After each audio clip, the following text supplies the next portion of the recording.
সুযোগ হয়েছে তাই কাজ করেছি। সত্যি কথা বলতে ওনারা আমাকে অফার করেছে এবং আমি ইন্ডিয়াতে গেছি, স্ক্রিন টেস্ট দিয়েছি, আমাকে তারা সিলেক্ট করেছে। এটা করোনার আগের কথা, তখন কিন্তু আমি এতটা ব্র্যান্ডিংয়ে আসিনি। তো সেই আপনারা সিনগুলো দেখলেই বুঝবেন যে আমার একেবারেই আগের ফেস আছে।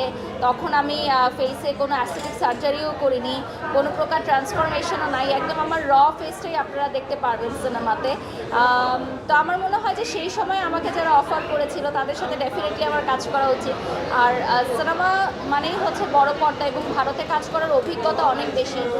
যাদের সাথে আমি স্ক্রিন শেয়ার করেছি তারা ভারতের বিগেস্ট স্টার, আপনারা স্ক্রিনে দেখলে বুঝতে পারবেন। তো তাদের সাথে কাজ করার অভিজ্ঞতা সত্যিই দারুণ, আমি মিস করতে চাই না। বারিশ, এই সার্জারির কথা বললেন, আসলে বাংলাদেশে অনেকেই কিন্তু এখন সার্জারি দিকে ঝুঁকছে, বা আপনার সার্জারি নিয়ে যদি একটু অভিজ্ঞতা শেয়ার করেন। আমার মনে হয় বিউটি সবসময় মেয়েরা অনেক পছন্দ করে এবং সায়েন্স অ্যান্ড টেকনোলজির সাথে বিউটিফিকেশনের মানে ভাষাও চেঞ্জ হয়েছে। এখন সবাই চায় যে তাদের ফেসটা একটু শার্প হবে, কোরিয়ানদের মতো ভি শেপ হবে, বা তাদের লিপসটা একটু ফ্লাফি হবে, তাদের চোখটা একটু সুন্দর হবে, এই তো আমাদের চাওয়া। তো যার যেরকম কমতি থাকে সে সেটা পূরণ করে নেয় অ্যাস্থেটিক সার্জারির মাধ্যমে। That's it. এটা আমি খারাপ চোখে দেখি না মোটেও, সবারই সুন্দর হওয়ার অধিকার আছে। হ্যাঁ, আল্লাহ প্রদত্ত চেহারা যে সুন্দর না সেটা আমি বলছি না, বাট থাকে না একদম পারফেকশন, সবাই তো আর একদম পারফেক্ট ফেস নিয়ে জন্ম নেয় না, অনেকেই থাকে যে বাই বর্ন বিউটিফুল, তাদের কথা আলাদা। যাদের যে কমতি থাকে তারা সেটা পূরণ করে নেয় অ্যাস্থেটিক সার্জারির মাধ্যমে।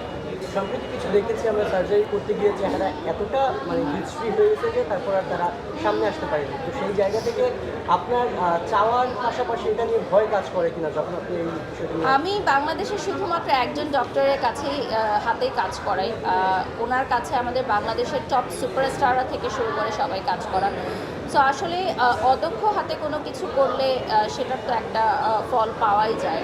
যেমন আমরা দেখি যে বাজারে অনেক ধরনের ক্রিম আছে যেগুলো আমরা মেখে কিন্তু অনেকে ক্ষতির শিকার হই। তো সব কিছুর সাথে সব মিলালে হবে না, অবশ্যই আপনাকে দেখতে হবে যে আপনি কোথায় যাচ্ছেন, কী খাচ্ছেন, কী পরছেন, কী মাখছেন, সেগুলো ব্যাপার। সামাজিক যোগাযোগের মধ্যে দেখা যায় তারকারা যখন এই সার্জারি বিষয়ে আগ্রহী হয় বা তারা যে চেহারা পরিবর্তন আনে, এটা নিয়ে সমাজে মানে সোশ্যাল মিডিয়ায় বেশ সমালোচনা হয় বা ট্রলের শিকার হয়। আপনাকে কি কখনো এরকম ট্রলের শিকার হতে হয়? আমার মনে হয় সর্বপ্রথম আমি বাংলাদেশে এটাকে একদম ওপেনলি বলি যে আমি এস্থেটিক সার্জারি করেছি। সেই সময় নেটিজেনরা তুমুল ঝড় তুলেছিল, আমার কড়া মন্তব্য করেছিল। এখন এগুলো অনেক স্বাভাবিক হয়ে গেছে। তবে আমি সেই সাহসিকতা দেখিয়েছিলাম যে না, আমি যদি কিছু করি সেটা আমি বলতেও পারবো। যদি আমি না বলতে পারি তাহলে আমি কেন করবো সেই জিনিসটা? আমি তো এখানে কোনো অন্যায় করিনি, আমি তো কোনো অন্যায় কাজ করিনি, তাহলে আমি কেন লুকিয়ে রাখবো বা কেন আমি বলতে পারবো না? আমার এই সৌন্দর্যটা যাতে আরেকজনও ক্যারি করতে পারে সেজন্যই সবার মধ্যে ছড়িয়ে দেওয়া।